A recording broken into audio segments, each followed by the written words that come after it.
Hello student, I am Sonam. Welcome back to my YouTube channel. आज के इस video में हम आप सभी को बताएंगे क्लास 10th विज्ञान का बिल्कुल वायरल पेपर बताने वाले, ठीक है। और यहाँ पे हम आप सभी को पूरे के पूरे आंसर के साथ बताएंगे, यानी आप सभी को जो आंसर है उसमें चित्र किस तरीके से बनाना है, ठीक है। पूरे पेपर में जितने भी प्रकार के क्वेश्चन सभी के बिल्कुल आंसर बताने वाले, कैसे आपको साइंस के पेपर में लिखना है, सब चीज हम यहाँ पे लिख करके बताएंगे, ठीक है। और यहाँ पे हम आप सभी को साइंस का सबसे वायरल पेपर बता रहे हैं 801 डीडी। ये जो है ये साइंस का सबसे वायरल पेपर है और 100% गारंटी कि इस बार आप सभी का, ठीक है, यानी 4 मार्च को जितने भी स्टूडेंट का साइंस का पेपर है उनके पेपर बिल्कुल सेम यही पेपर आने वाला है, ठीक है। ऐसा ही आप सभी का साइंस क्लास 10th का पेपर आएगा 801 डीडी। ये जो पेपर कोड है ना, ये सबसे वायरल कोड पेपर है, ठीक है। इस बार सभी जिलों में यही पेपर आने वाला है, तो आप सभी को हम बिल्कुल वायरल पेपर बताने वाले। और जितने भी स्टूडेंट इस साइंस के मात्र 801 डीडी पेपर को तैयार कर लेते हैं, ठीक है, उनका इस बार साइंस में पूरे के पूरे 70 में 70 नंबर बिल्कुल पक्का है, ठीक है। यानी आप सभी को इस बार बिल्कुल टॉपर बनना है। और अगर आपको टॉपर बनना है तो आपको इस पूरे वीडियो को बिना स्किप के पूरा लास्ट तक देखना है, ठीक है। और साइंस के इस पेपर को आपको मात्र तैयार करके जाना है। अगर आपकी साइंस की तैयारी अभी तक कुछ भी नहीं हुई, आप लोग अभी तक कुछ नहीं पढ़े, ठीक है, तो आप लोग 801 डीडी इस पेपर कोड के साइंस के पेपर को मात्र आप लोग तैयार कर लो, आप लोग बिल्कुल साइंस में टॉप कर जाओगे, ठीक है। ये मेरी 100% गारंटी है। तो यहाँ पे देखिए, सबसे पहले क्या है, यहाँ पे आप सभी को अपने 10 अंकों का अनुक्रमांक डालना है, ठीक है, रोल नंबर, और यहाँ पे आप सभी को अपना नाम। तो ये जो आप सभी का साइंस का पेपर है, आपको इसमें टाइम मिलेगा बोर्ड एग्जाम में 3 घंटे 15 मिनट का टाइम मिलेगा, ठीक है। और जितने भी स्टूडेंट 4 मार्च से पहले साइंस की इस पेपर को तैयार कर रहे हैं, ठीक है, पूरी तरीके से, तो वो इस पेपर को एग्जाम के दिन 2:50 पे ही करके बैठ जाएंगे, ये मेरी गारंटी है, क्योंकि वो पहले से ही पेपर को देख चुके हैं, तैयार कर चुके हैं, ठीक है। और यहाँ पे ये जो पेपर रहेगा साइंस का, ये टोटल 70 नंबर का रहेगा, यानी 70 पूर्णांक का। और जितने भी स्टूडेंट इस पेपर को देख रहे हैं, ठीक है, तैयार कर लेते हैं, तो उनका पूरा का पूरा 70 में 70 नंबर इस बार साइंस में बिल्कुल पक्का है, ठीक है। 4 मार्च को वो बिल्कुल 70 में 70 नंबर छाप करके आएंगे, धुआं धुआं करके आएंगे, ठीक है। पूरी तरीके से वो आग लगा कर आएंगे, यानी पूरे क्वेश्चन को करके आएंगे। तो यहाँ पे देखिए, सबसे पहले क्या है, निर्देश दिए 15 मिनट आप सभी को इस पूरे प्रश्न पत्र को जरूर पढ़ लेना है, ठीक है, कि इसमें किस टाइप के क्वेश्चन है, कितने क्वेश्चन है, कौन से क्वेश्चन आपको आ रहा है बिल्कुल अच्छे तरीके से। उस क्वेश्चन का आंसर आपको प्रश्नोत्तर संख्या डालकर पहले लिखना है। और इसके बाद क्या है, प्रश्न पत्र में आपको 2 खंड दिखाई, यानी यहाँ पे खंड अ और खंड ब दिखाई देगा, ठीक है। इसमें क्या है, खंड अ जो है, इसमें आपको 3, ये खंड अ जो है ये 3 उपखंडों में विभाजित है, क्योंकि ये जो साइंस होता है ये आपका 3 खंडों में विभाजित होता है, फिजिक्स, केमिस्ट्री, बायोलॉजी, ठीक है। तीनों से रिलेटेड ऑब्जेक्टिव आएंगे और तीनों से रिलेटेड सब्जेक्टिव क्वेश्चन आएंगे। तो यहाँ पे वही है 3 उपखंड, ठीक है, क ख ग इस तरीके से दिया है। उसके बाद देखिए, यहाँ पे क्या, प्रश्न पत्र के खंड अ में आपको 20 ऑब्जेक्टिव क्वेश्चन दिखाई देंगे, जिसका आंसर आपको OMR शीट पे लिखना है, ठीक है। और आपको नीले अथवा काले बाल पॉइंट पेन, यानी इस तरीके से लिखो फीको डार्ट पेन का यूज करना। इसके बाद यहाँ पे क्या है, आपका जो ऑब्जेक्टिव क्वेश्चन है, ठीक है, इसमें 20 ऑब्जेक्टिव क्वेश्चन है, पर क्वेश्चन 1 नंबर का। और इसके लिए आप सभी को, यानी 20 ऑब्जेक्टिव क्वेश्चन के लिए आपको 1 घंटे का समय दिया जाए। जो सब्जेक्टिव क्वेश्चन है उसके लिए आप सभी को, ठीक है, 2 घंटे की टोटल टाइम दी जाएगी, यानी 50 नंबर में वो रहता है। तो यहाँ पे क्या, सबसे पहले देखिए, हम बिना टाइम वेस्ट किए यहाँ से स्टार्ट करते हैं, खंड अ, जिसमें बहुविकल्पी क्वेश्चन है। और ये जो पेपर है बिल्कुल वायरल है, तो इसमें जितने भी क्वेश्चन है वो बिल्कुल very very most important question है, जो आपके पेपर में बिल्कुल छपने वाले क्वेश्चन है, ठीक है। देखिए, पहला क्वेश्चन क्या, अंतरिक्ष यात्रियों को आकाश दिखाई देता है, यानी जो अंतरिक्ष यात्री होते हैं उनको आकाश कैसा दिखाई देता है, ठीक है। आपके सामने 4 ऑप्शन रहेंगे, जिसमें से कोई एक ऑप्शन को आपको चुनना है। यहाँ पे पहला है काला, दूसरा नीला, बैगनी और हरा, ठीक है। तो जो अंतरिक्ष यात्री होते हैं उनको जो, यानी कि आकाश दिखाई देता है, वो काला रंग का दिखाई देता है, ठीक है। ऑप्शन नंबर ए राइट है। और अगर हम लोग नीचे से देखते हैं आकाश को, तो वो कैसा दिखाई देता है दिन में, तो वो आसमानी दिखाई देता है, ठीक है। तो इस तरीके से क्या है, अगर अंतरिक्ष यात्री देखेंगे तो वो काला दिखाई देगा, ऑप्शन नंबर ए राइट है। अगला है दूसरा क्वेश्चन, एक उत्तल दर्पण की फोकस दूरी यानी एफ, ठीक है। फोकस दूरी कितनी दी हुई है, यानी फोकस दूरी क्या होगी, फोकस दूरी आपको ज्ञात करना है, जिसकी वक्रता त्रिज्या जो है यहाँ पे 32 सेमी दिया हुआ है, ठीक है। तो वक्रता त्रिज्या को r से दिखाते हैं और ये वक्रता त्रिज्या यहाँ पे 32 सेमी दी है। यहाँ पे देखिए सूत्र क्या होता है, f बराबर होता है r/2। ठीक है, तो यहाँ पे f का मान हमें निकालना है, r का मान 32 दिया हुआ है, बटे के 2 हो जाएगा। तो यहाँ पे क्या हो जाएगा 1 और यहाँ पे बचा यहाँ पे 1, ये 12 हो गया, 2 छक्का 12। ठीक है, तो यहाँ पे कितना हो गया 12 या 16 सेमी, सॉरी 16 सेमी हो गया। ठीक है, तो इसमें से कौन सा ऑप्शन राइट हो जाएगा, ऑप्शन नंबर बी राइट हो जाएगा, 16 सेमी। इस तरीके से आप सभी को ये फॉर्मूला याद रहेगा तो आप लोग इसको चुटकियों में हल कर लोगे। ठीक है, उसके बाद तीसरा क्वेश्चन है, ओम के नियम के अनुसार धारा और विभवांतर का जो ग्राफ है वो कैसा बनेगा, एक सरल रेखा, ठीक है, या वृत्त बनेगा, या टेढ़ी मेढ़ी रेखा, या उपयुक्त में से कोई नहीं। तो यहाँ पे देखिए जो रेखा बनेगा ना वो क्या बनेगा, एक सरल रेखा बनेगा। ऑप्शन नंबर यहाँ पे ए राइट हो जाएगा। अगला क्वेश्चन है चौथा, एक लघुपथिक परिपथ में धारा का मान होता है शून्य, न्यूनतम, अधिकतम या सदैव स्थिर। ठीक है, तो वो होता है अधिकतम। ऑप्शन नंबर सी राइट हो जाएगा।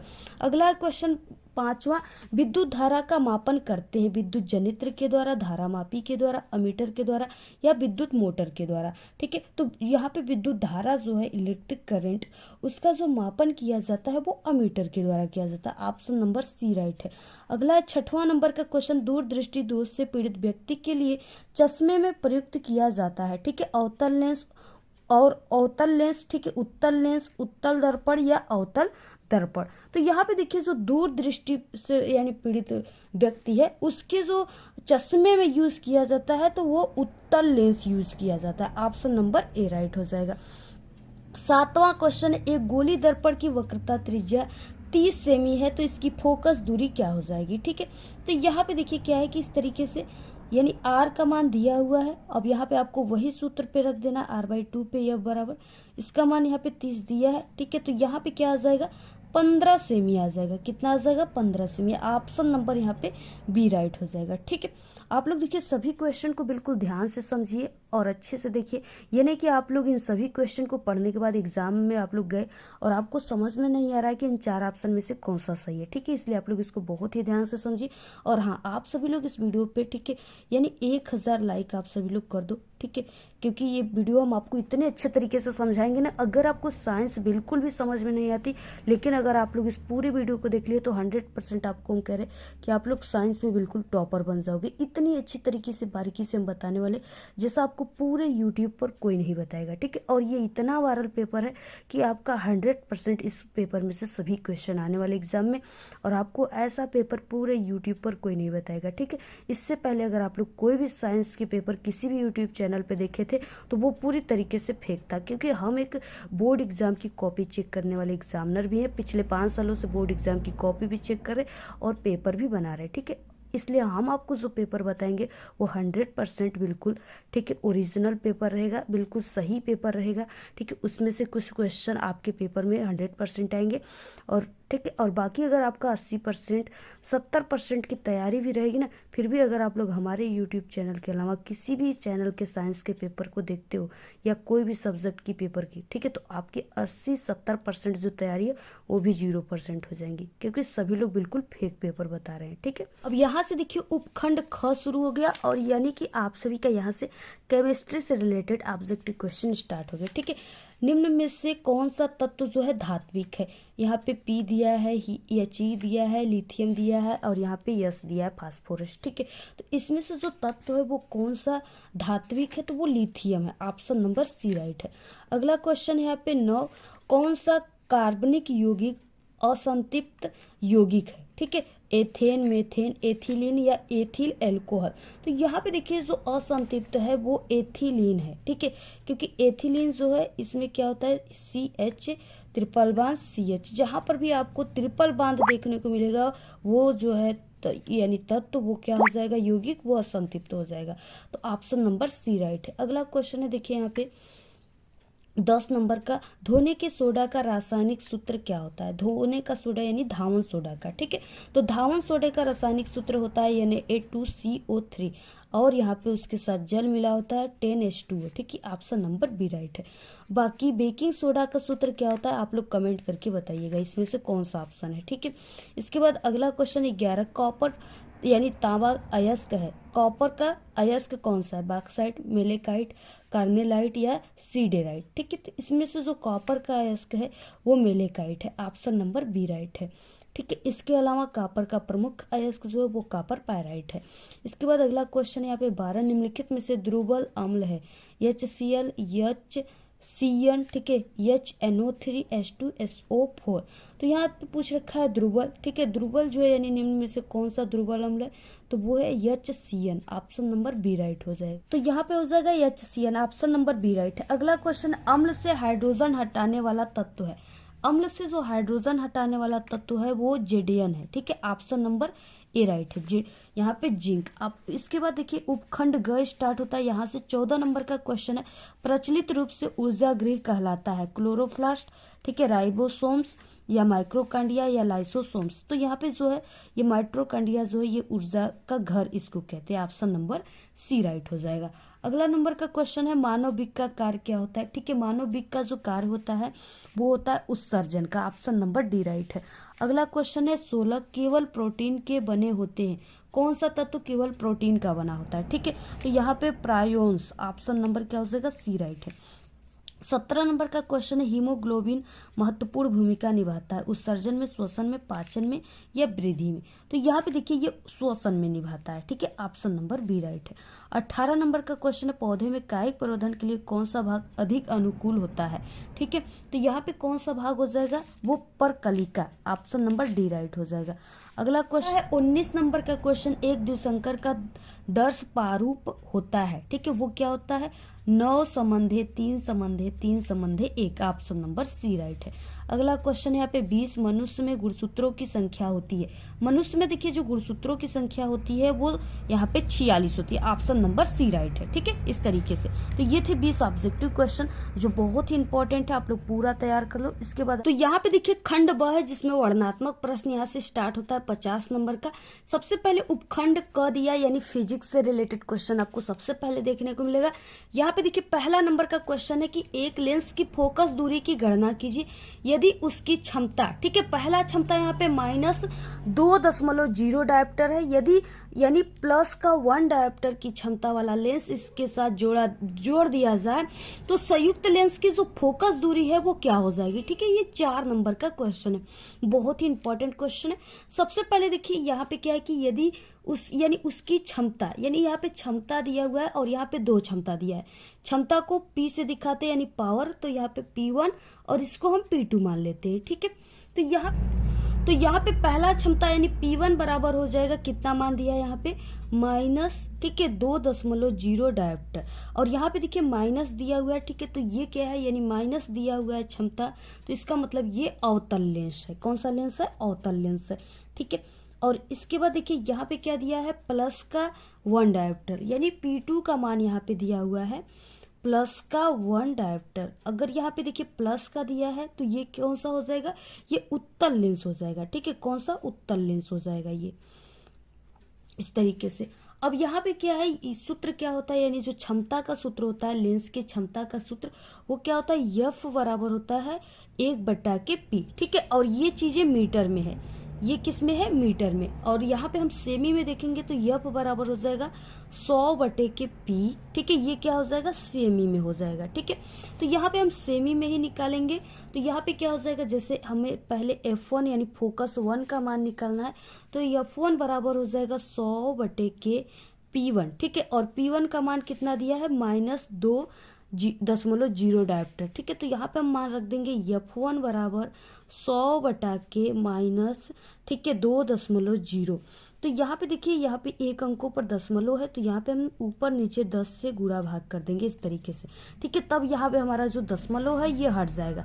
ये क्या हो जाएगा? F1 बराबर हो जाएगा 1000/20। ठीक है, और 1 शून्य से 1 शून्य यहाँ पे चला गया, और ये हो गया यहाँ पे 50। ठीक है, और यहाँ पे माइनस का चिन्ह रहेगा क्योंकि यहाँ पे माइनस लगा हुआ है ना, तो यहाँ पे माइनस रहेगा। तो यहाँ से हमारा मान क्या आ गया? F1 बराबर का यहाँ से क्या हुआ?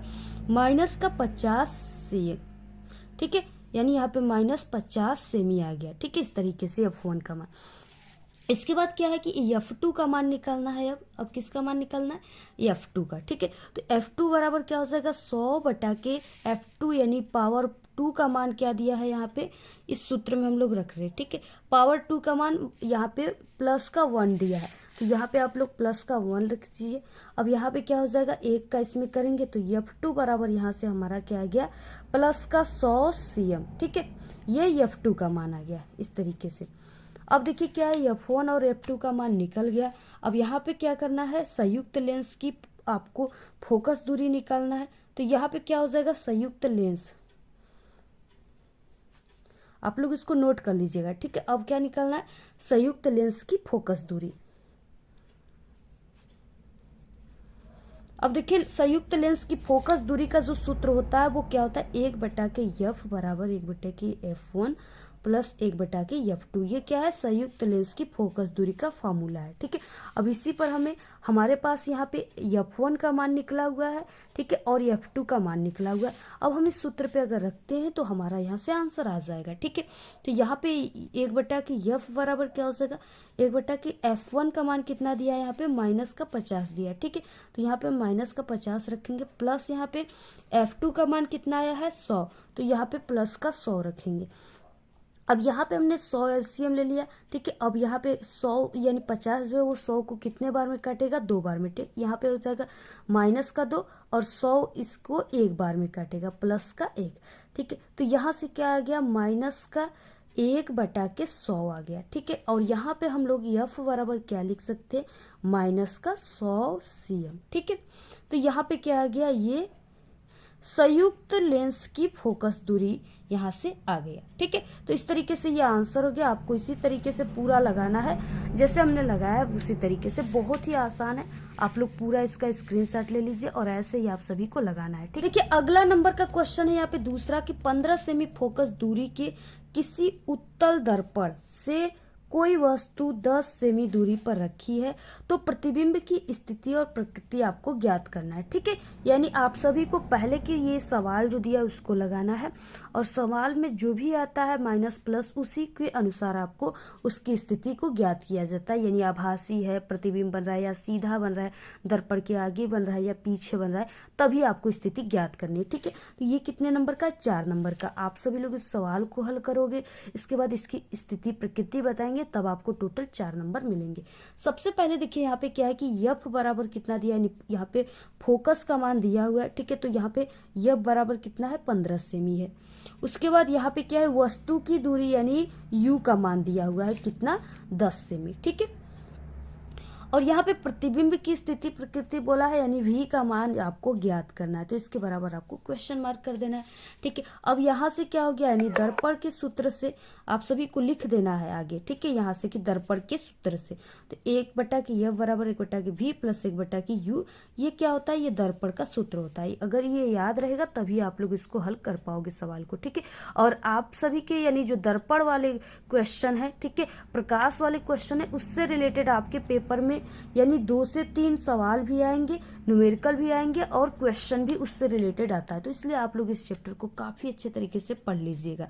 ठीक है, यहाँ पे देखिए क्या है, इस तरीके से हो गया यहाँ पे सूत्र। अब इसी पर आप सभी को मान रख देना है। ठीक है, तो यहाँ से क्या हो जाएगा, यानी 1 बटा के F बराबर 1 बटा के V का मान नहीं दिया हुआ है। ठीक है, और यहाँ पे F का मान दिया हुआ है, F का मान कितना है, 15 सेमी। तो फिर से यहाँ पे देखिए 1 बटा के 15 हम सीधे मान ही रख देते, 1 बटा के 15 बराबर 1 बटा के V का मान नहीं दिया है और यहाँ पे प्लस और 1 बटा के U का मान दिया है 10 और दूरी को हमेशा माइनस में रखते, तो यहाँ पे माइनस का 10 हो जाएगा। ठीक है, अब देखिए यहाँ पे 1 बटा के 15 अपने जगह पर है। ठीक है, और यहाँ पे क्या हो जाएगा, 1 बटा के माइनस का ये जो 10 है ये बराबर की इधर आएगा तो प्लस का 10 हो जाएगा, तो 1 बटा के प्लस का 10 बराबर 1 बटा के V। ठीक है, इस तरीके से अब यहाँ से हम लोग 1 बटे के V बराबर लिख सकते हैं 1 बटा के 15 प्लस 1 बटा के 10। अब इसका हम लोग LCM 30 ले लेते हैं। ठीक है, तो यहाँ पे 15 दूना के 30 हो गया और यहाँ पे 10 तिहाई के 30। ठीक है, तो यहाँ पे क्या हो गया, 5 बटे के 30 आ गया। ठीक है, यानी 1 बटा के V बराबर आप लोग यहाँ पे लिख सकते हो 5 बटा के 30, ठीक है। अब 5 एकम 5 और 5 छक्का 30। अब यहाँ से आप लोग क्या लिख सकते हो, 1/v बराबर 1/6, ठीक है, इस तरीके से। और यहाँ से v बराबर क्या हो जाएगा, जब ऐसे ऐसे आप लोग करोगे तो यहाँ पे v बराबर आ जाएगा 6 cm, ठीक है। तो इस तरीके से ये इसका आंसर हो गया। आप लोग इसको, ठीक है, तैयार कर लो। आप लोग ऐसे ही आप सभी को इसको हल करना है। यहाँ पे देखिए ये जो सवाल था इसमें क्या था कि आप सभी को प्रकृति भी ज्ञात करनी थी, ठीक है। तो ये जो मान आया है प्लस में आया है, तो ये क्या है, ये आभासी हो जाएगा, यानी जो प्रतिबिंब बन रहा है वो आभासी बन रहा है, ठीक है। और सीधा बन रहा है, कैसा बन रहा है, सीधा बन रहा है, ठीक है। और सीधा और आभासी बन रहा है तो ये क्या है, उत्तल लेंस के पीछे बन रहा है, ठीक है। तो आपको प्रकृति में ये सब चीजें लिख देना, इसको आप लोग नोट कर लीजिए। अगर आप सभी लोग साइंस में कमजोर हो तो हमारे चैनल पे साइंस में पास होने की बहुत ही जबरदस्त ट्रिक है, ठीक है। सभी जितने भी प्रकार के क्वेश्चन, सभी प्रकार के क्वेश्चन में आप लोग ट्रिक से कैसे लिखोगे जिससे आप लोग पास इनेबल के अच्छे नंबर लाओगे, तो आपको इसी वीडियो के लास्ट में हम लगा देंगे वीडियो, उसको आप लोग देख लीजिएगा, ठीक है। अदरवाइज आप सभी लोग हमारे चैनल पे विजिट करके देख लीजिएगा। इसके बाद देखिए अगला क्वेश्चन क्या है, तीसरे नंबर का क्वेश्चन। देखिए कभी कभी क्या होता है ना, आपके पेपर में सिर्फ ऐसे यानी 2-3 न्यूमेरिकल दे देता है, ठीक है। और कभी कभी क्या होता है, एक न्यूमेरिकल और एक क्वेश्चन दे करके अथवा किया होता है, ठीक है। तो इस तरीके से आपको न्यूमेरिकल को भी डेली लगाना है, क्योंकि अगर देखिए आपको न्यूमेरिकल नहीं आएगा तो यहाँ पे 1, 2, 3 तीनों क्वेश्चन न्यूमेरिकल वाले, आपका 4, 4, 8, 4, 12 नंबर आपका चला जाएगा यहाँ से, ठीक है। तो इसलिए आपको न्यूमेरिकल की भी प्रैक्टिस कर लेनी है। अगला देखिए क्वेश्चन क्या हो जाएगा यहाँ पे, अगला क्वेश्चन है यहाँ पे तीसरा। यहाँ पे 2 ओम, 3 ओम और 6 ओम के प्रतिरोधों को किस प्रकार समायोजित करेंगे कि संयोजन का कुल प्रतिरोध यानी तुल्य प्रतिरोध जो है वो 4 ओम पहले में आएगा और दूसरे में 1 ओम आ जाएगा, ठीक है।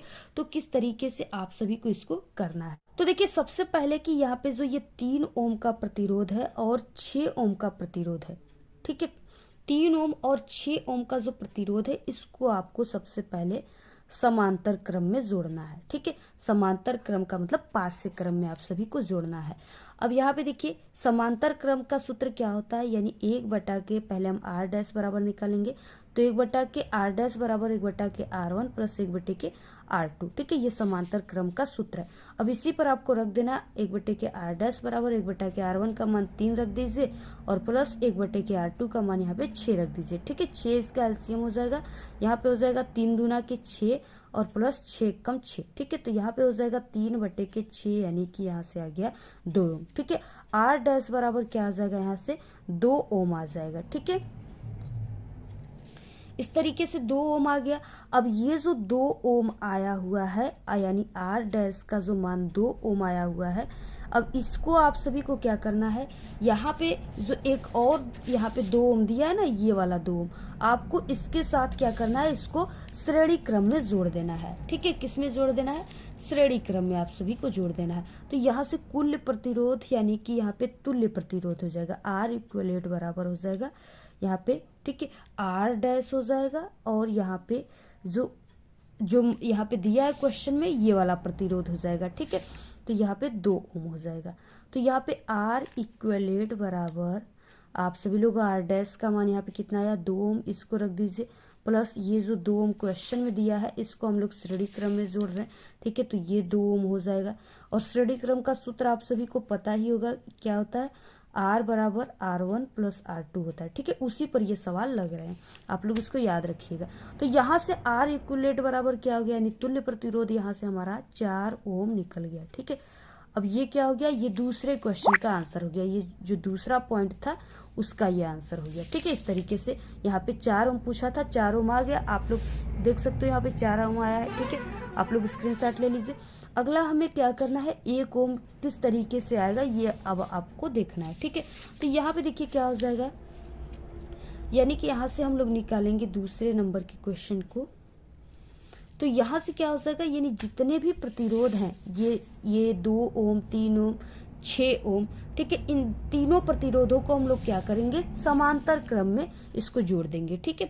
तो समांतर क्रम का जो सूत्र होता है वो हमने आपको ऊपर बताया है कि समांतर क्रम की सूत्र क्या होती है, 1/के, ठीक है, R बराबर 1/के R1 plus 1/के R2 plus 1/R3 ये होती है। अब इसमें हमें सभी जितने भी दिए थे 1/R डबल डैश आप लोग लिख दीजिए।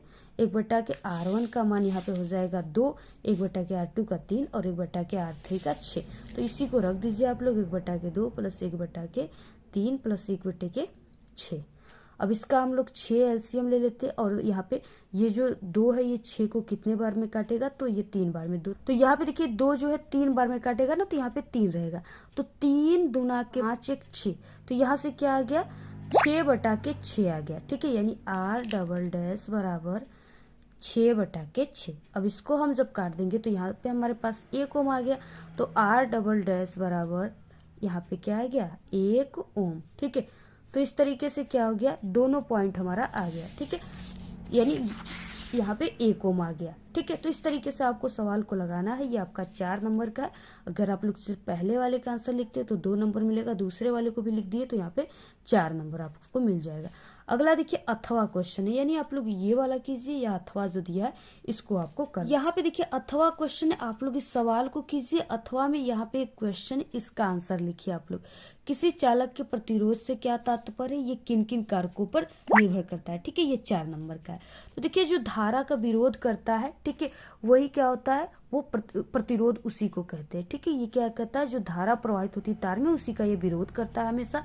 ठीक है, रेजिस्टेंस का काम करता है, तो उसी को प्रतिरोध कहते हैं। इसको काफी अच्छे तरीके से हमने बताया, आप लोग क्वेश्चन आंसर में देख लीजिएगा, इंपॉर्टेंट।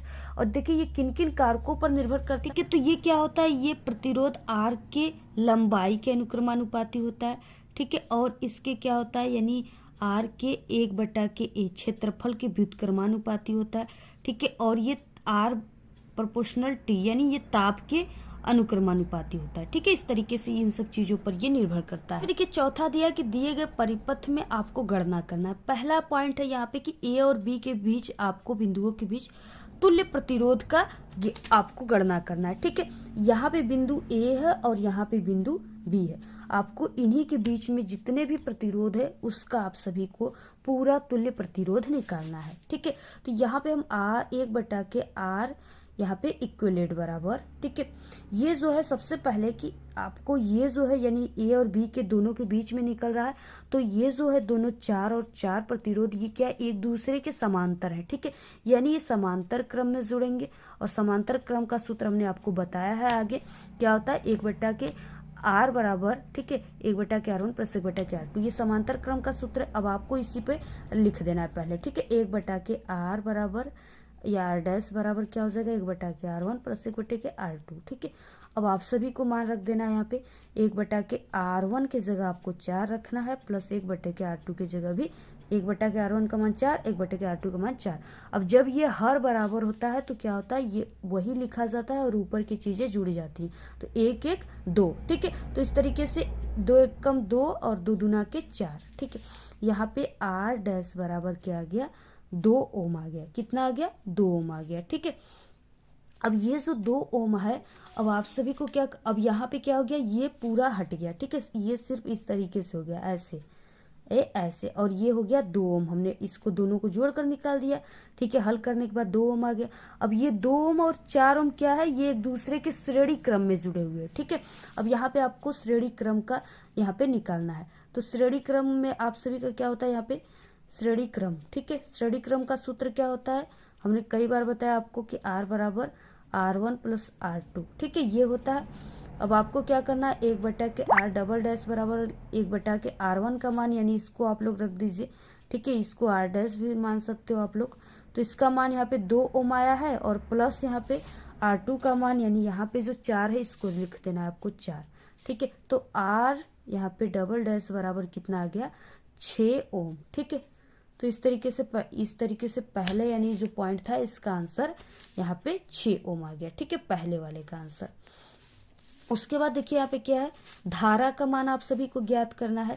धारा का मान यहाँ पे देखिए वोल्ट दिया हुआ है 6 वोल्ट। ठीक है, अब धारा का मान आप सभी को ज्ञात करने के लिए यहाँ पे क्या होगा, फॉर्मूला क्या होगा, यहाँ पे I बराबर ठीक है V/R ये सूत्र होता है धारा के मान को ज्ञात करने के लिए। यहाँ पे दूसरा पॉइंट हम लोग हल कर रहे हैं। ठीक है, आप लोग इसको अच्छे से नोट कर लीजिएगा। इसको ये पहला पॉइंट है, यहाँ से दूसरा पॉइंट स्टार्ट हो रहा है। अब देखिए क्या हो जाएगा, यानी कि एक भी का मान हमने आप सभी को बताया कितना है यहाँ पे 6 वोल्ट दिया है, ठीक है, आपके क्वेश्चन में ही। तो यहाँ पे I बराबर क्या हो जाएगा, V का मान 6 दिया है, और यहाँ पे जो R इक्विवेलेंट यानी टोटल जो यहाँ पे तुल्य प्रतिरोध निकला है वो कितना निकला है, 6 ओम, ठीक है। तो यहाँ पे 6 हो जाएगा। अब ये कट गया इससे, यहाँ पे बराबर कितना आ जाएगा, 1 और धारा का मात्रक एम्पियर, ठीक है। तो यहाँ से हमें 1 एम्पियर मिल गया, धारा का मान I बराबर 1 एम्पियर, ठीक है। और उसके बाद देखिए यहाँ पे तीसरा है कि ए तथा सी बिंदुओं के बीच विभवांतर आपको ज्ञात करना है। ए और सी बिंदुओं के बीच कितने प्रतिरोध है, यहाँ पे 2 प्रतिरोध जुड़े थे। अब उस प्रतिरोध को हमने हल कर दिया, तो ये सिर्फ 2, यहाँ पे 2 ओम बचा हुआ है, ठीक है। तो यहाँ पे यानी कि हमें ए और सी के बीच में निकालना है, यहाँ पे क्या निकालना है, विभवांतर, ठीक है। तो हमें प्रतिरोध में क्या हम लोग रखेंगे, 2 ओम रखेंगे। तो यहाँ से क्या हो जाएगा, सूत्र क्या होता है, पहले विभवांतर बराबर V बराबर I इंटू R होता है, ठीक है, ये सूत्र होता है। यहाँ से हम लोग तीसरा पॉइंट को हल कर रहे हैं, नोट कर लीजिएगा आप लोग, ठीक है। अब यहाँ से V बराबर I का मान अभी हमने तुरंत निकाला है कितना, 1, तो 1 हो जाएगा, इंटू R का मान क्या है, A और C के बीच सिर्फ निकालना है, A और C के बीच तो 2 ओम जुड़ा हुआ, यही 2 ओम को रख देना है, और क्या 2 ओम हो गया। अब V बराबर यहाँ से कितना आ गया, 2, और यहाँ पे वोल्ट, ठीक है, 2 वोल्ट आ गया। तो इस तरीके से ये टोटल आंसर हो गया, आप लोग इसको नोट कर लीजिएगा। यहाँ से फर्स्ट था, यहाँ दूसरा हल हुआ है, और यहाँ पे तीसरा पॉइंट है, इतना सा, बस इतना है, बहुत ही छोटा छोटा। अगर आपको फॉर्मूला याद है तो आप लोग सभी सवाल को चुटकियों में कर लोगे, ठीक है। अथवा क्वेश्चन है, आप लोग इस सवाल को हल कीजिए, अथवा में ये जो एक क्वेश्चन दिया है इसका आंसर लिखिए, ठीक है। तो अथवा वाले क्वेश्चन को आंसर भी हम बता देते हैं आपको जो भी अच्छे तरीके से समझ में आए। आपको ये होता है कि हम ये वाला क्वेश्चन करेंगे, आप लोग वही क्वेश्चन कीजिएगा। हम यहाँ पे आपको दोनों का आंसर बता देते हैं, ठीक है।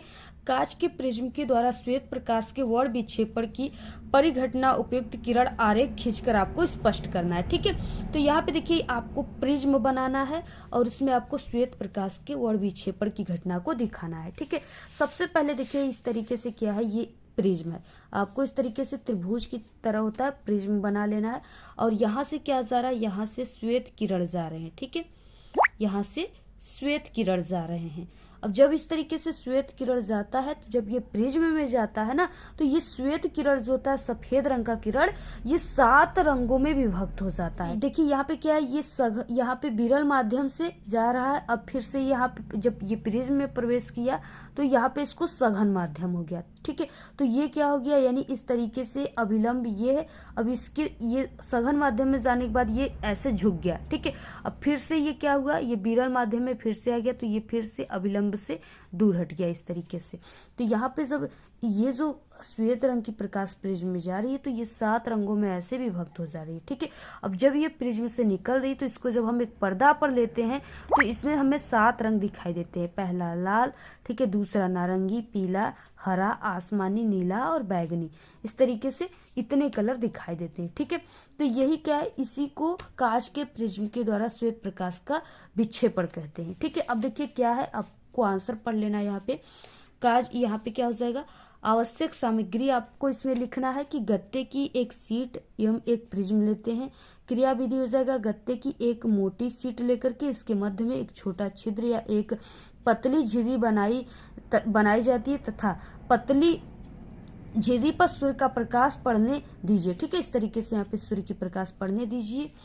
अब क्या है, पड़ने दीजिए, इसके द्वारा श्वेत प्रकाश एक पतला किरण पुंज के प्राप्त होता है।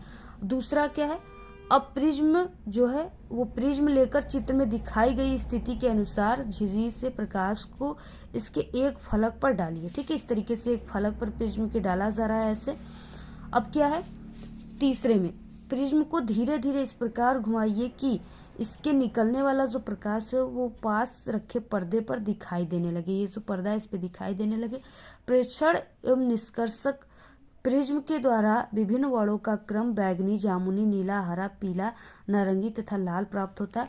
प्रकाश के अवयवी वर्गों के इस बैंड को स्पेक्ट्रम कहते हैं। प्रकाश के अवयवों के वर्गों में विभाजन को ही वर्ण विक्षेपण कहते हैं।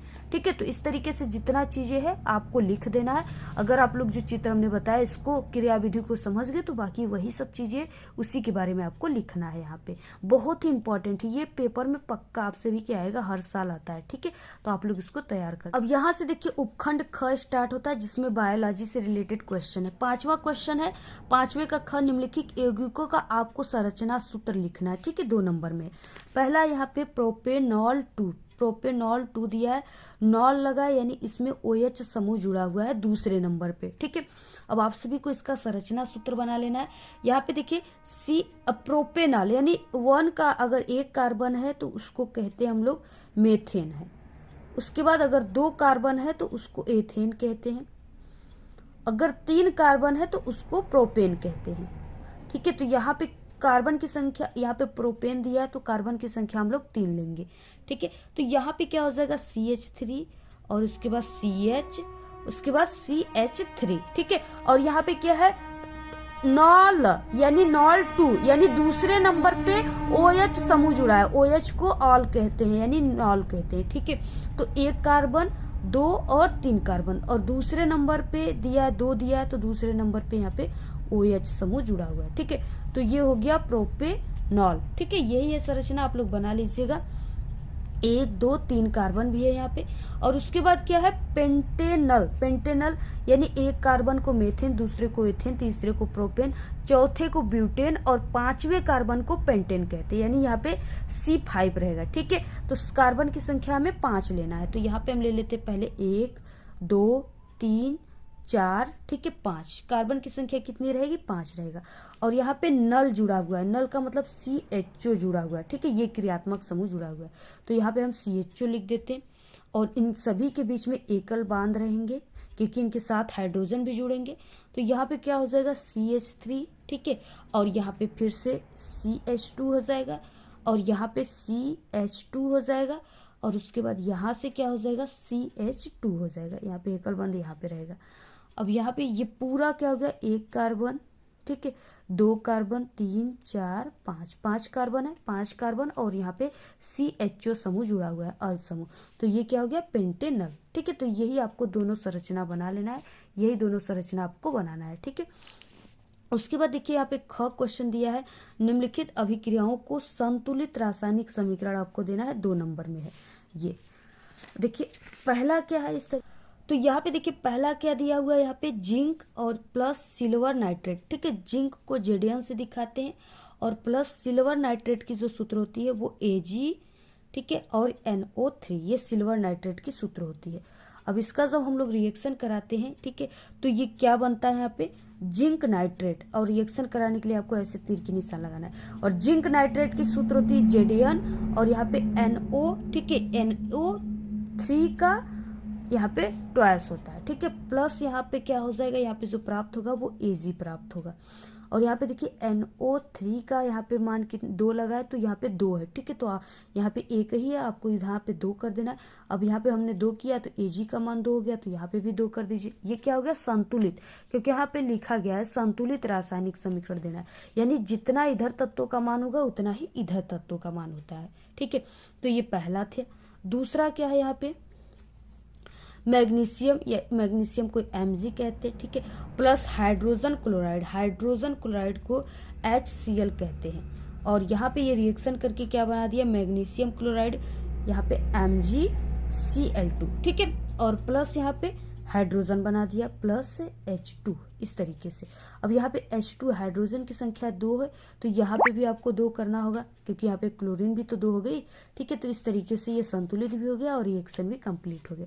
आप लोग पूरा स्क्रीनशॉट ले लीजिए। ठीक है, ऐसे। उसके बाद देखिए 6वां नंबर का क्वेश्चन है, प्रत्येक यौगिक के 2 उपयोग आप सभी को लिखना है। पहला है कास्टिक सोडा। ठीक है, कास्टिक सोडा यानी वही जो Na2CO3 था। ठीक है, सोडियम कार्बोनेट, इसी को कास्टिक सोडा कहते हैं। तो कास्टिक सोडा का देखिए पहला जो उपयोग है ये लुगदी और कागज को बनाने में किया जाता है। ठीक है, और उसके बाद कास्टिक सोडा का यूज जो शैम्पू वगैरह जो यूज होता है ना, शैम्पू, साबुन, कपड़े धोने वाले जो डिटर्जेंट पाउडर होते हैं उसमें यूज किया जाता है। ठीक है, तो ये सब चीजें आप लोग लिख सकते हो कि इन सब चीजों के निर्माण में किया जाता है। दो उपयोग लिखना है, 2 हो गया। प्लास्टर ऑफ पेरिस का आपको 2 उपयोग लिखना है। देखिए प्लास्टर ऑफ पेरिस आप सभी लोग देखे होंगे, जानते भी होंगे, लेकिन आपको पता नहीं है कि ये चीजें प्लास्टर ऑफ पेरिस से बनी हुई है। ठीक है, जैसे क्या होता है कि जब हाथ पैर मुरक जाते हैं, जिसको कहते हैं मोच आ गया, ठीक है, यानी क्रैक हो जाते हैं या हड्डियां टूट जाती हैं, तब क्या होता है लोगों के पैर में हाथ में जो प्लास्टर होता है वो बन जाता है। ठीक है, प्लास्टर जिसको कहते हैं, तो वही जो व्हाइट प्लास्टर बना होता है ना कड़ी कड़ी, वो प्लास्टर ऑफ पेरिस के ही होते हैं। ठीक है, तो आप लोग कह सकते हो यहाँ पे कि एक इसका उपयोग है हड्डियां को जोड़ने में किया जाता है, प्लास्टर बांधने में। दूसरा इसका यूज मूर्तियां बनाने में किया जाता है। ठीक है, तो 2 उपयोग हो गया, लिख लीजिएगा आप लोग। तीसरा यहाँ पे संकलन अभिक्रिया पर संक्षिप्त टिप्पणी लिखना है। ये हमने कई बार बताया, इंपॉर्टेंट क्वेश्चन में, इसको आप लोग देख लीजिएगा साइंस के। इसी वीडियो के लास्ट में प्लेलिस्ट लगा देंगे, ठीक है, उसमें मिल जाएगा आपको। 7वां नंबर का क्वेश्चन है, निम्न पर संक्षिप्त आपको टिप्पणी लिखना है। कार्बनिक यौगिकों को निम्न में से आपको समझाना है। आपका यहाँ पे कितने नंबर का है? 6, यहाँ पे 6 नंबर का है। ठीक है, अथवा में भी दिया हुआ है, दोनों में से किसी एक को करना है। तो ये तीनों चीजों को हमने 4 से 6 बार बताया इंपॉर्टेंट क्वेश्चन में। इससे पहले जो हम साइंस का पेपर बताएं, ठीक है, टोटल 10 सेट पेपर को आपको पूरा टोटल तैयार कर लेना है। इससे पहले हम सभी पेपर बता चुके, जाओ आप लोग चैनल पे विजिट करके एक बार सभी पेपर को देख लो, उसमें आपको ये सभी आंसर मिल जाएंगे। अथवा हम देखिए प्लास्टर ऑफ पेरिस का रासायनिक सूत्र आपको लिखना है, इसका निर्माण किस प्रकार किया जाता है, इसके गुणधर्म भी आप सभी को लिखना है। ठीक है, इसको भी हमने कई बार बताया है, 4 से 5 बार, आप लोग इसको भी देख लीजिएगा। ठीक है, अब यहाँ से देखिए क्या स्टार्ट, ये भी 6 नंबर का है। यहाँ पे उपखंड ग आ गया। ठीक है, इसको हमने इंपॉर्टेंट क्वेश्चन में भी बताया है, तो आप लोग इसको देख लीजिएगा। 8वें नंबर का क्वेश्चन है, पुरुष में पाए जाने वाले लिंग गुणसूत्र का आपको विवरण देना है। ठीक है, ये आप सभी का 2 नंबर में है। तो यहाँ पे देखिए क्या हो जाएगा, आंसर क्या हो जाएगा, जो मानव है ना, मानव कोशिकाओं में 23 जोड़े गुणसूत्र पाए जाते हैं, जिनमें से प्रथम जो 22 जोड़े हैं उसमें गुणसूत्र नर व मादा में एक समान होते हैं। ठीक है, नर मादा दोनों में एक समान होते हैं। और लिंग निर्धारण इन 22 जोड़ों गुणसूत्रों पर निर्भर नहीं करता है, क्योंकि ये नर व मादा में एक समान प्रकार के होते हैं। ठीक है, यक्ष दोनों होते हैं, प्रकार के होते हैं, अतः इन्हें अलिंग गुणसूत्र कहा जाता है। अंतिम 23वां जो जोड़ा होता है उस गुणसूत्र में नर में, ठीक है, यक्ष वाई प्रकार का, जबकि मादा में यक्ष प्रकार का होता है।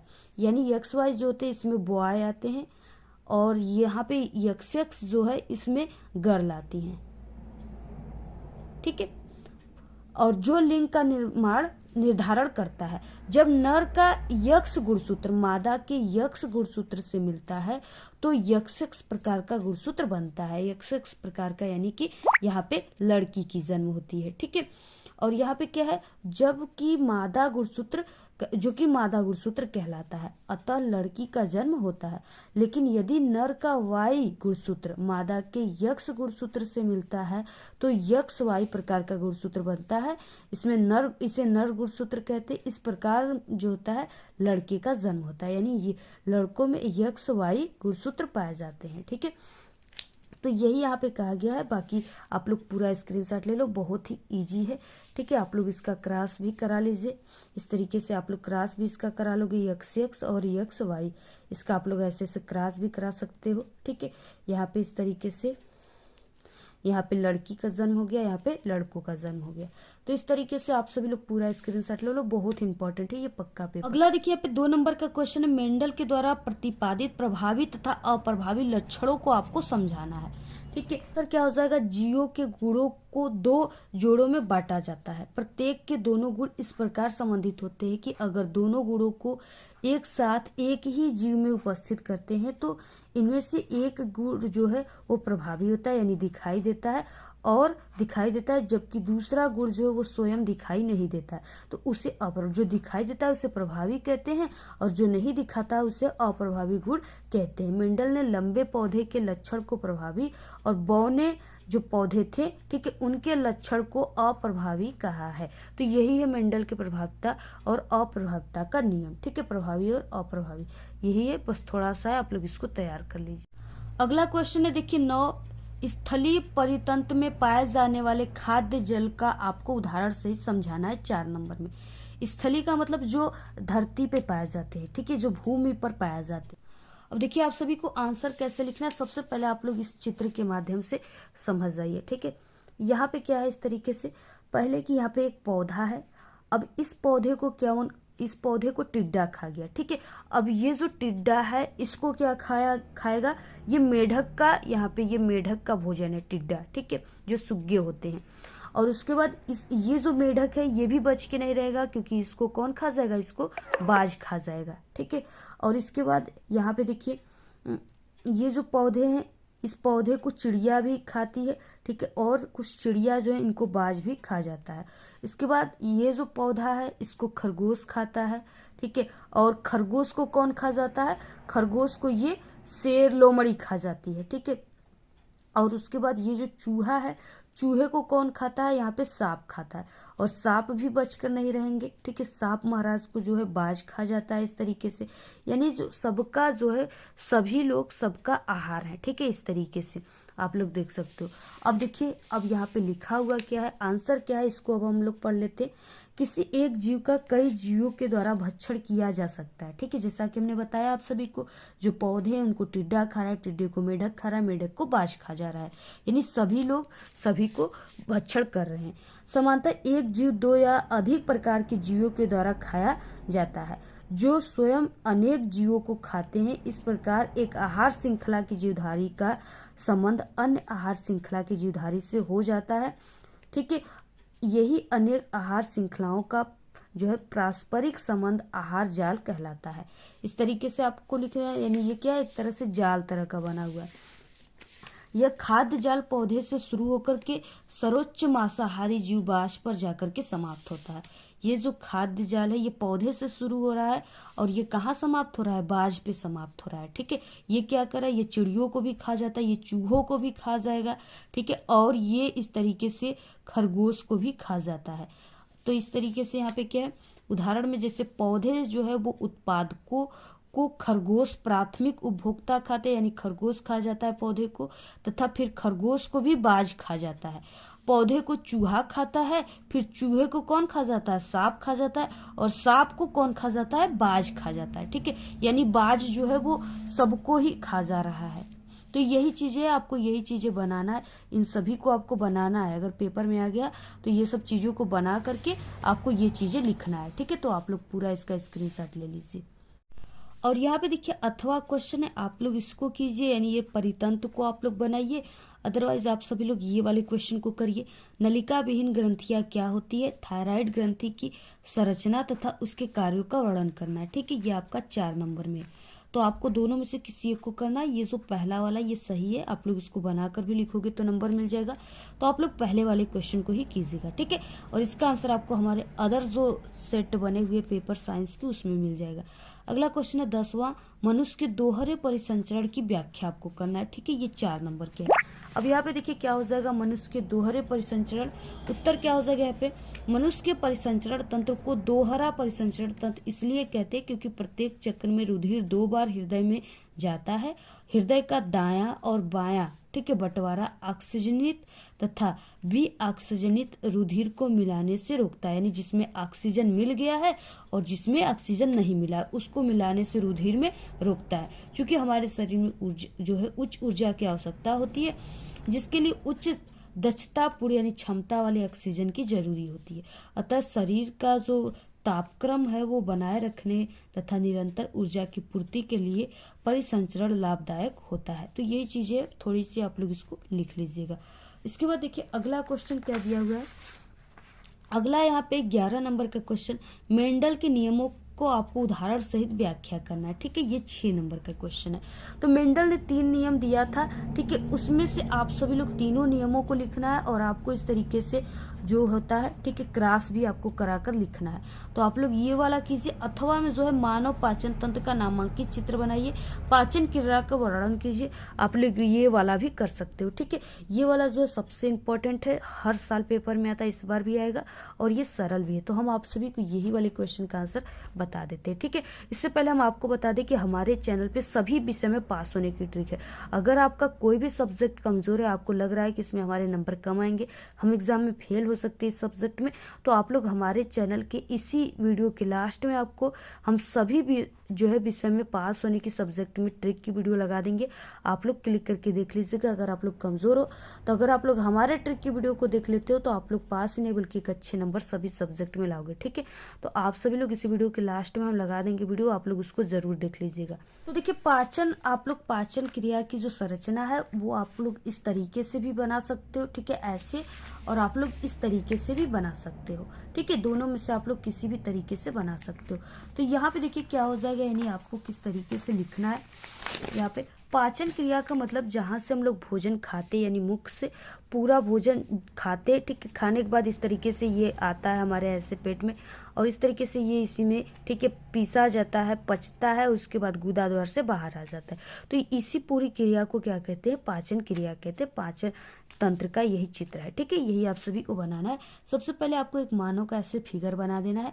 इसके बाद यहाँ पे इस तरीके से आपको ऐसे स्टार्ट कर देना है। ठीक है, यहाँ पे आपको इस तरीके से कुछ नलिकाएं होती है, श्वास नलिकाएं, भोजन की नलिका, पानी की नलिका। ठीक है, तो उस तरीके से आपको बना देना है। और यहाँ पे आपको आने के बाद यहाँ पे जो ये चीजें है ना, ये इस तरीके से ये यहाँ पे डायाफ्राम है। ठीक है, और इसी डायाफ्राम के नीचे यहाँ पे यकृत है, और यकृत में ये जो चीजें है ये पित्ताशय का है, और यहाँ पे ये जो है ऐसे सेम के बीज के आकार का ये अमाशय है। ठीक है, और यहाँ पे ग्रहणी है, यहाँ पे अग्नाशय दिया हुआ है, और यहाँ पे अनुप्रस्थ बृहंत है। ठीक है, यहाँ पे अग्र क्षुद्रांश है, यहाँ पे अवरोही बृहदंत्र है, और यहाँ पे क्या है क्षुद्रांत दिया हुआ है, यहाँ पे कृमि रूप परिशेषिका दिया, यहाँ पे गुदा द्वार दिया हुआ है। ठीक है, और इस तरीके से इधर मुख गुहा है, यहाँ पे मुख है, यहाँ पे अधोज जब है, और यहाँ पे अधोजीवा ग्रंथिया है। ठीक है, इस तरीके से पूरा दिया है। कड़, यहाँ पे कर्णपुर ग्रंथि, यहाँ पे ग्रसनी है, यहाँ पे ठीक है यहाँ पे भी ग्रसनी है, लास्ट में इस तरीके से गुदा है। आप लोग देखिए पूरे पाचन क्रिया जितने भी आप लोग उसको लिख दीजिए। सबसे पहले कि हम लोग भोजन खाते हैं मुख में, तो उसको दांतों के माध्यम से क्या करते हैं, कूचते हैं, काटते हैं। ठीक है, तो यही आपको लिखना है। भोजन को दांतों की मदद से मुंह में कुचला और काटा जाता है, लार के साथ मिलाया जाता है, जिस 3 लार ग्रंथियां एक जीभ के नीचे 2 जबड़े के किनारे द्वारा स्रावित किया जाता है, ताकि ये गीला और फिसलन भरा हो जाए। इस प्रक्रिया को जाना जाता है ठीक है चबाने के रूप में। लार में इमाइलेज होता है जो जटिल कार्बोहाइड्रेट को तोड़ता है और जीभ भोजन को जो है आहार नाल के अगले भाग तक पहुंचाने में मदद करती है। नरम भोजन फिर एक लहर जैसी गति में अन्न प्रणाली से गुजरता है, जिसे पेरिस्टाल्टिक गति के रूप में जाना जाता है। पेट में भोजन गैस्ट्रिक सूज और ठीक है और डील के साथ मिल जाता है। HCl भोजन पेप्सिनोजेन जैसे पाचन एंजाइमों की मदद से सरल पदार्थों में टूट जाता है, जबकि बलगम पेट की दीवारों की रक्षा करता है। पेट से भोजन रिंग जैसी मांसपेशियों की मदद से छोटी आंतों में जाता है, जिन्हें पाइलोरिक ठीक है स्फिंक्टर्स कहा जाता है, जो एक समय में केवल थोड़ा सा भोजन पारित करने की अनुमति देता है। छोटी आंत में अग्नाशय यकृत और छोटी आंत के द्वारा स्रावित रस की मदद से कार्बोहाइड्रेट, प्रोटीन और वसा टूट जाते हैं। यकृत से ठीक है पीत रस की मदद से वसा को छोटे ग्लोब्यूल जैसे रूपों में परिवर्तित किया जाता है। इस प्रक्रिया को पायसीकरण के रूप में जाना जाता है। इस तरीके से है, आप लोग पूरा इसका स्क्रीनशॉट ले लीजिए ठीक है। इस तरीके से ही आप सभी को लिखना है। अब यहाँ पे देखिए इसी चीजों को आपको यहाँ पे क्या करना है, लिखना है। आंत में भोजन का अवशोषण कैसे होता है, तो देखिए छोटी आंत में छोटी उंगली जैसे उभार होते हैं, जिन्हें बिली कहा जाता है। यह खाद्य पदार्थों के अवशोषण के लिए सतह क्षेत्र को बढ़ाता है, जिससे कि रक्त वाहिकाओं से अत्यधिक आपूर्ति होती है। जैसे ही भोजन छोटी आंत से गुजरता है, यह बिल्ली के माध्यम से अवशोषित होता है और रक्त वाहिकाओं में प्रवेश करता है, जिसके माध्यम से यह शरीर के सभी भागों में वितरित होता है। इसके बाद क्रमानुकुंचन की यहाँ पे क्रिया होती है ठीक है। पेरिस्टाल्सिस शरीर में भोजन की गति को दिया गया विशिष्ट नाम है। क्रमानुकुंचन गति, जिसे क्रमानुकुंचन भी कहा जाता है, और यहाँ पे अन्न प्रणाली और भोजन नली में भोजन के संकुचन और विश्राम को संदर्भित करता है और भोजन पेट के रास्ते नीचे चला जाता है। यह गति अनैच्छिक है और भोजन को पेट और आंतों से गुदा तक पहुंचाने के लिए आवश्यक होती है। ठीक, तो इस तरीके से इतने ही क्वेश्चन आपके साइंस के पेपर में आते हैं। अगर आप लोग इन सभी क्वेश्चन को तैयार कर लेते हो तो आपका साइंस में पूरे 70 में 70 नंबर बिल्कुल पक्का है। ठीक है, और आप लोग इस साइंस के पेपर के अलावा भी हमारे चैनल पे 10 सेट पेपर है, ठीक है, अपलोड है, आप लोग अपलोड हो चुके हैं, उसको जाकर आप लोग जल्दी से सभी पेपर को देख करके तैयार कर लो। अगर आप लोग पूरे पेपर को तैयार कर लेते हो तो आप लोग साइंस में बिल्कुल टॉपर बन जाओगे। ठीक है, तो अगर आपको इस पूरे पेपर की PDF चाहिए तो आप लोग हमारे टेलीग्राम चैनल को ज्वाइन कर लीजिए। लिंक आप सभी को हमारे इसी वीडियो के डिस्क्रिप्शन बॉक्स में मिल जाएगा। ठीक है, और आप लोग हमारे इंस्टाग्राम को फॉलो कर लीजिए, लिंक आपको इस वीडियो के डिस्क्रिप्शन बॉक्स में मिल जाएगा। और इस वीडियो को आप लोग ज्यादा से ज्यादा शेयर कीजिए। और आपको किस टॉपिक पे वीडियो चाहिए जरूर कमेंट करके बताइए। और हमारे चैनल पे साइंस में पास होने की ट्रिक और साइंस की कॉपी लिखने की बेस्ट ट्रिक की वीडियो है, आप लोग चैनल पे विजिट करके तुरंत देख लो। आज के इस वीडियो में सिर्फ इतना ही। आपको ये वीडियो कैसा लगा? अगर वीडियो पसंद आए तो एक बड़ा सा लाइक कर दे, चैनल पे नए तो सब्सक्राइब करके बेल आइकन को जरूर प्रेस कर दे। Thanks, all the very best, bye bye.